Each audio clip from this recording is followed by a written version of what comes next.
Bon, est-ce que ça vous dit que l'on commence? Euh, Bonjour tout le monde. Je ne sais pas si les deux personnes, monsieur ou madame Mbongo et monsieur ou madame LFE8, pourraient. Enfin, voilà, si vous avez l'occasion de montrer la caméra, ça peut être plus participatif, plus chouette. Euh, Bonjour tout le monde. Donc, est-ce que d'abord tout le monde est bien à l'atelier qu'il souhaite auquel il souhaite participer. Donc ici, c'est l'atelier qui va être présenté par Madame Noémie Gatois sur le projet de conseil de classe qu'elle a mené dans son école. C'est OK pour vous? OK, super.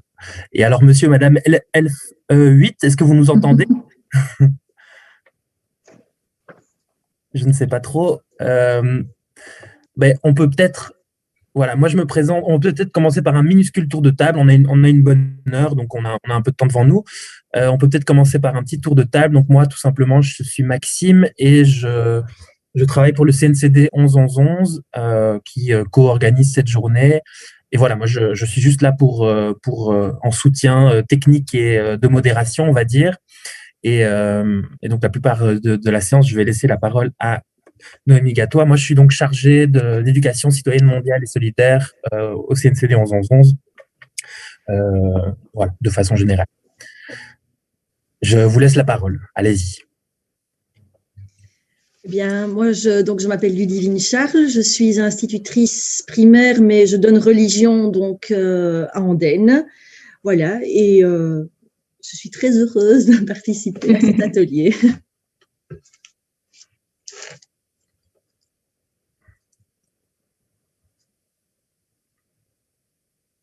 Bonjour, donc je suis Madame Mbongo.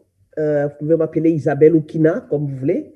Donc, je suis enseignante de citoyenneté dans 2 écoles à Molenbeek. Bonjour. Alors, toujours pas de nouvelles de monsieur ou madame LF8. Donc, pour l'instant, on va attendre son retour, mais voilà. Alors, voilà, Noémie, si tu veux dire un mot. Oui, moi je suis institutrice maternelle à l'école libre des Étoiles de Chénier et c'est moi qui vous présente cette petite présentation sur les conseils d'école avec la participation des jeunes. Super. On va commencer, je pense, tout de suite. Juste quelques petites précisions un peu pratico-pratiques. D'abord que la présentation de Noémie Gatois sera filmée et enregistrée pour qu'elle soit disponible sur YouTube. Donc, ce sera intéressant si vous avez d'autres collègues qui n'ont pas pu participer à la journée de partager cet atelier par la suite.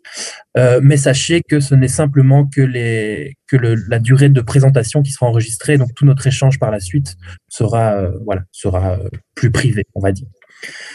Autre chose, là, comme on est en petit comité, c'est assez simple, mais si vous voulez intervenir ou rebondir sur un moment donné précis, n'hésitez pas à le faire. Mais pour que les paroles soient bien respectées de chacun, chacune, et n'hésitez pas à utiliser la petite main levée que vous pouvez avoir en allant en bas à droite, vous avez un petit smiley avec réaction. Et là, vous pouvez lever la main. Voilà, donc je reçois la confirmation que c'est parce qu'il y a quelques absents qu'on est que 5 dans cet atelier. Voilà, c'est pas grave, ça permettra d'échanger de façon très concrète, c'est chouette aussi. Voilà pour les petites recommandations. Qu'est-ce que je devais dire? Oui, non, voilà. Donc, on a une heure devant nous et je laisse la parole à donc Madame Gatois pour la présentation de son projet. Merci Maxime. Donc voilà, peut-être qu'avant de vous présenter vraiment le projet tel quel, je vais vous parler un petit peu de l'école. C'est une école qui existe depuis 7 ans maintenant, donc l'école libre des Étoiles de Chénier. Donc c'est une jeune école et il y a 3 ans, l'école a eu l'opportunité et a fait le choix de passer en pédagogie Montessori. D'abord en maternelle, en P1, P2, et puis la pédagogie monte de classe en classe en fonction des élèves qui montent. Et dans cette optique de mettre l'enfant au centre de nos préoccupations, l'école a entamé un parcours pour devenir une école des droits de l'enfant. Donc, c'est un long parcours qu'on a fait pendant bien 2 ans, parce qu'il y a eu le Covid entre-temps, donc ça s'est un peu allongé.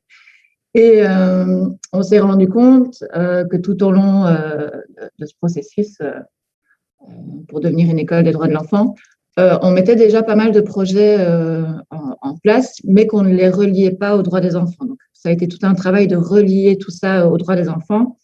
Et pour le droit de s'exprimer et de participer, on a fait des conseils de classe. Ça, c'était déjà quelque chose qui était mis en place. Et on a instauré ce projet de conseil d'école. Du coup, c'est devenu un plus gros projet qu'on a mis en place. Alors maintenant, le conseil d'école, c'est quoi? C'est un projet qui a été mis en place cette année, donc ici à la rentrée 2020. Le conseil d'école, c'est une réunion mensuelle pour l'instant. On a décidé que c'était une fois par mois, qui va permettre aux enfants de toutes les années scolaires, donc de la 3e maternelle à la 6e primaire, de participer à certaines grandes décisions de l'école. Enfin, grandes décisions ou petites décisions de l'école. Donc, il faut savoir que d'abord, dans un premier temps, on avait déjà mis en place des conseils de classe. Donc, c'est vraiment une réunion, alors là, c'est toutes les semaines, c'est une réunion où les élèves peuvent échanger sur ce qui s'est passé en classe avec leur enseignante. C'est quelque chose qui s'est mis en place très naturellement, en fait, avec la pédagogie Montessori. C'est devenu une habitude, une routine au sein de la classe. Et c'est vraiment un moment d'échange, un moment de prise de parole.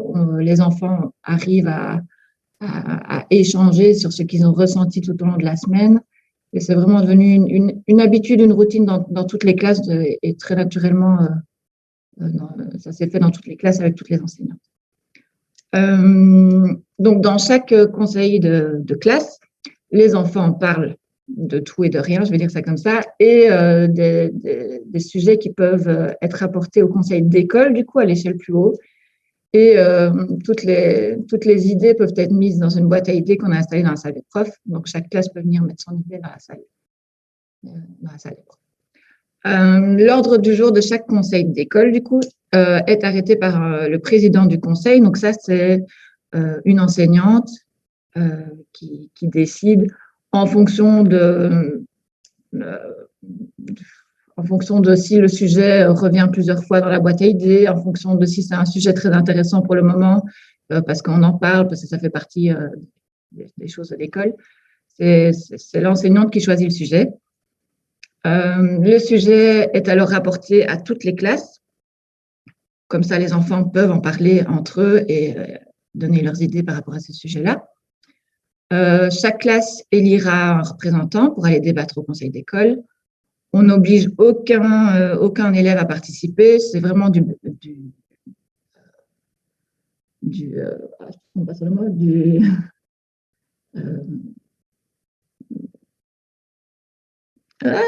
selon la volonté des classes.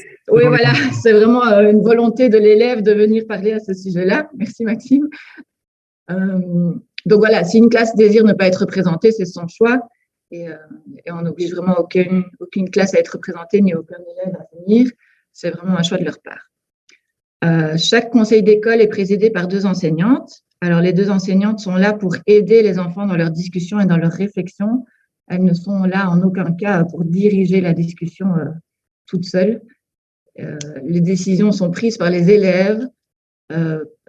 En votant, ils ont mis un système de vote en place, etc. Donc, c'est vraiment une discussion, une communication entre les élèves qui est fort exemplaire, du coup, parce que c'est vraiment quelque chose qu'on ne s'attendait pas et c'est vraiment impressionnant de voir ce qu'ils mettent en place. Et alors, toutes les décisions prises par les élèves passeront d'abord devant la direction pour que la direction puisse donner son accord ou pas. Si la décision est validée par la direction, c'est OK. Les choses se mettent en place à la date dite. Si, par exemple, la direction n'a pas émet émet un non ou une restriction par rapport à ces décisions, je vais vous donner des exemples concrets après. La direction doit se justifier. Donc, il y aura un retour de la direction par écrit avec les justificatifs de leur choix. Alors, je vais vous donner un exemple concret. Notre premier conseil d'école, il s'est réuni autour d'un grand thème, ça a été les collations saines qu'on peut amener à l'école. C'est un premier sujet, par contre, qui a été choisi par les enseignantes. Comme on a démarré avec ce sujet-là au mois de septembre, on a voulu voir un petit peu comment est-ce qu'on pouvait le mettre en place. Et du coup, là, c'est nous qui avons amené le sujet. Alors, on a décidé que ce serait ce sujet-là parce que l'année passée, il nous a posé beaucoup de problèmes, malgré qu'il y avait des choses qui étaient dites dans le règlement d'ordre intérieur, mais on voyait bien que ça n'était pas respecté par les élèves ni par les parents. Donc, du coup, ça a été un gros sujet qui s'est traité en 2 conseils d'école pour laisser le temps chaque fois de revenir dans les classes, etc. Un second sujet de conseil d'école qui a été amené par les enfants, cette fois-ci, ça a été les jeux dans la cour de l'école. Alors là, c'est fait en plusieurs réunions, parce qu'il faut savoir qu'une réunion, ça dure 1h30, 2 heures. Ça se fait tous les mardis après-midi. Et du coup, il y a parfois, il faut le temps que les décisions reviennent en classe, que tout le monde redise son avis et que tout le monde puisse revenir après au conseil d'école avec ses avis, etc. Et du coup, là, pour les jeux dans la cour de l'école, lors de la première réunion, les enfants ont décidé des jeux qu'ils aimeraient amener ou pouvoir avoir dans la cour. Certains jeux ont été acceptés par la direction. La direction a justifié pourquoi d'autres ne pouvaient pas être mis en place. Et la direction a juste mis une condition, c'était d'avoir des règles et des emplacements dans la cour pour chaque. Donc, il y a eu une deuxième réunion par rapport à ça, c'est revenu dans les classes, c'est remonté à la direction. Et il y a même eu une troisième réunion par rapport aux règles, parce que ce n'était pas encore tout à fait correct et mis en place. Donc, voilà. Donc, là, pour l'instant, ça, c'était le gros sujet. En 3 réunions, ça s'est fait et voilà. Qu'est-ce que je peux encore dire? Les difficultés. La principale difficulté que l'on rencontre pour l'instant avec ce conseil d'école, c'est de pouvoir intégrer les maternelles dans le conseil d'école. Alors, au départ, on avait dit que comme ce sont des classes 1, 2, 3 maternelles, ce sont les 3e maternelles qui allaient aux réunions chaque fois. Mais comme c'est quand même des réunions d'1h30, 2 heures, on se rend compte que les maternelles ne tiennent pas toute la réunion et n'ont pas toujours facile de donner leur avis et de revenir avec l'avis de tout le monde de la classe. Alors, du coup, pour le deuxième sujet, pour les jeux dans la cour de l'école, on a fait ça en plus petit groupe. On a fait un conseil, lors du conseil de classe, on en a parlé plus longuement de ce qu'ils aimeraient bien avoir comme jeu, etc. dans la cour. Et du coup, on a été donné un papier au conseil d'école avec leur avis, mais ils ne sont pas restés lors de tout le conseil d'école. Ils sont revenus en classe après. Et alors, c'est un enfant primaire qui est revenu pour nous faire un petit débriefing dans chaque classe pour dire ce qui avait été accepté ou pas accepté. Voilà. La deuxième difficulté qu'on rencontre, c'est que c'est aussi, comme c'est 2 enseignantes qui président chaque conseil, c'est aussi toute une organisation pour les 2 classes qui sont sans enseignante. Et là, pour l'instant, on s'est dit que ce serait très chouette de pouvoir travailler sur les droits des enfants.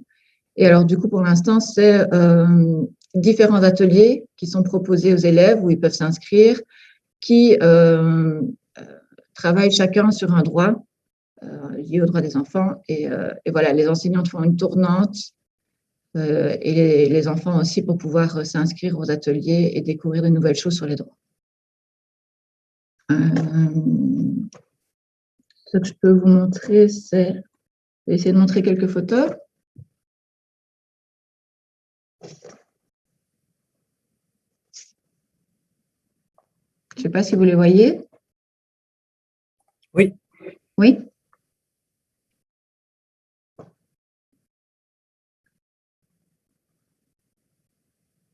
Je ne sais pas si je sais les faire passer d'une à l'autre.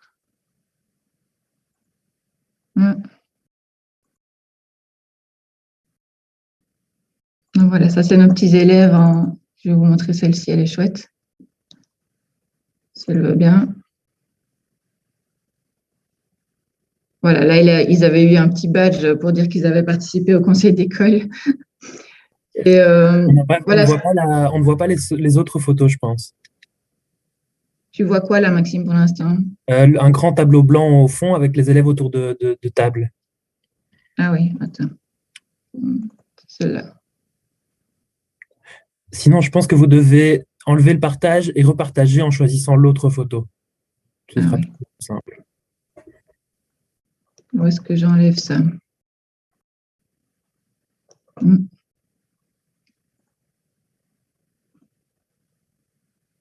Vous devez avoir quelque part arrêté le partage d'écran. Mm.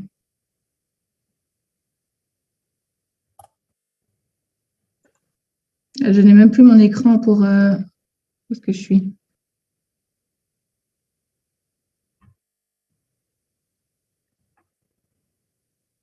Ah, voilà. Pardon, on y arrive. Voilà. C'est bon là?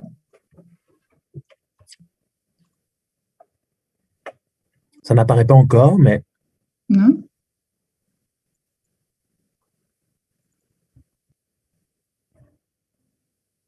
Enfin, c'est pas très grave.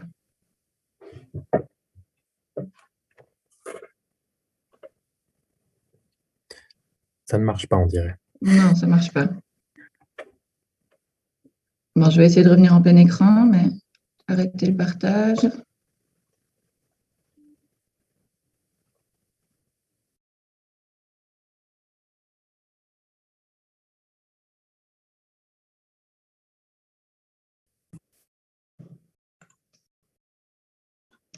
Bon, je n'y arrive pas, c'est pas très grave.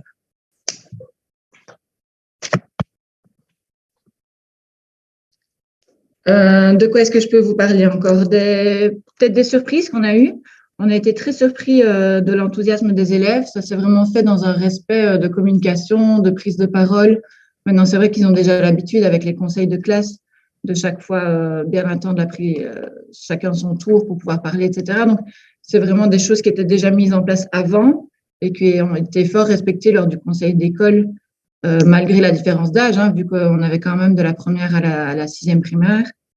Et voilà, on trouvait qu'on avait des élèves qui argumentaient fort leurs idées, qui étaient vraiment impliqués dans la discussion et dans le sujet traité, vu que c'est chaque fois les élèves qui choisissent de venir et c'est pas imposé, donc c'est eux qui choisissent de venir et du coup ils sont vraiment bien dans le sujet.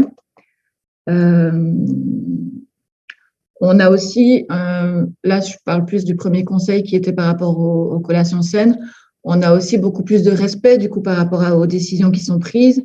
Ici, depuis le début de l'année, on n'a vraiment plus aucun problème de collation saine au sein de l'école, alors que l'année passée, c'était mais toutes les semaines. Par exemple, le chocolat, c'est interdit, des choses comme ça. Donc ici, c'est vraiment très respecté vu que ça vient des élèves et c'est une gestion quotidienne des règles vraiment beaucoup plus facile et plus simple pour tout le monde. Même les parents suivent les décisions des élèves et c'est vraiment les élèves c'est les enfants qui font la morale aux parents maintenant quand il y a du chocolat ou des choses comme ça dans les boîtes à tartines. Donc c'est vraiment très comique de voir ça. Et on est vraiment très, très surpris de l'implication des élèves. C'est vraiment devenu une force de l'école, je pense, d'avoir cette implication des élèves sur tous les niveaux. Voilà, voilà.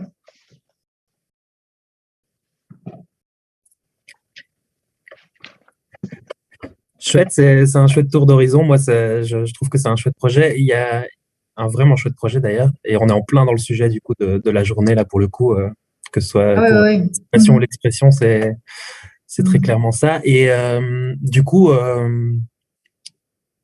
voilà. Moi j'ai quelques questions en tête, mais allez-y. D'abord, je vous laisse la parole. Si vous souhaitez intervenir, allez-y.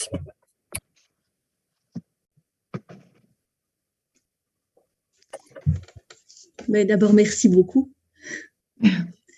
Voilà. Dans mon école, on a eu l'occasion, il y a quelques années, de faire des conseils comme ça de classe. Et maintenant, ça a disparu. J'espère que ça va se remettre en place. Mais on a une très, très grosse école, contrairement à vous, je pense, où on a 24 classes primaires. Donc, voilà, là, j'ai un peu du mal à imaginer comment mettre ça en place avec un si grand groupe, parce que même s'il y a un délégué, enfin un représentant par classe lors des réunions du conseil d'école, c'est tout de suite énorme, c'est une classe entière finalement, 24 enfants. Et donc j'essayais pendant que vous parliez de voir comment imaginer ça, puisque pour les troisième maternelles, vous avez trouvé une solution finalement qui est praticable et qui convient à tout le monde. Voilà, donc ce n'est pas vraiment une question, hein, mais voilà. Vous êtes combien de classes avez-vous dans votre école? On a 6, 7, 8, 9, 10. On a 11 classes. Oui, oui, d'accord. Donc, ça fait 11 représentants chaque fois, plus ou moins. C'est ça. Et c'est vrai qu'on essaye quand même de ramener les classes maternelles dans ce conseil d'école. Mais c'est vrai que là, pour l'instant, on tâtonne, quoi. Oui, c'est pas évident de les faire participer. Et pour le conseil de classe, est-ce que vous avez un guide pour faire ce conseil ou c'est vraiment libre et en fonction de ce qui arrive? Ah, c'est vraiment libre, c'est en fonction de ce que les enfants ont envie de parler. Il y a parfois, ça part dans tous les sens, donc on essaye de recentrer un petit peu sur ce qui s'est passé en classe. Mais c'est vraiment libre des enfants. C'est eux qui décident sur quoi on démarre. C'est pas les enseignantes qui amènent un sujet, sauf s'il y a eu un cas, je sais pas moi, une grosse dispute dans la classe, c'est quelque chose qu'on peut aborder. Mais souvent, ce sont les enfants qui reviennent et qui en parlent directement. D'accord. Et j'ai une autre question. Comment faites-vous? Est-ce que c'est ce qui arrivait encore bien dans mon groupe, en tout cas, et dans d'autres groupes, hein, c'est que parfois, les enfants attendaient plutôt je ne vais pas dire un règlement de compte, mais ça avait parfois tendance à tourner à ça. Et c'était très difficile de revenir à, ben non, on essaye de trouver des solutions, de voir comment faire pour ne plus que ça arrive. Mais c'est vrai qu'à un moment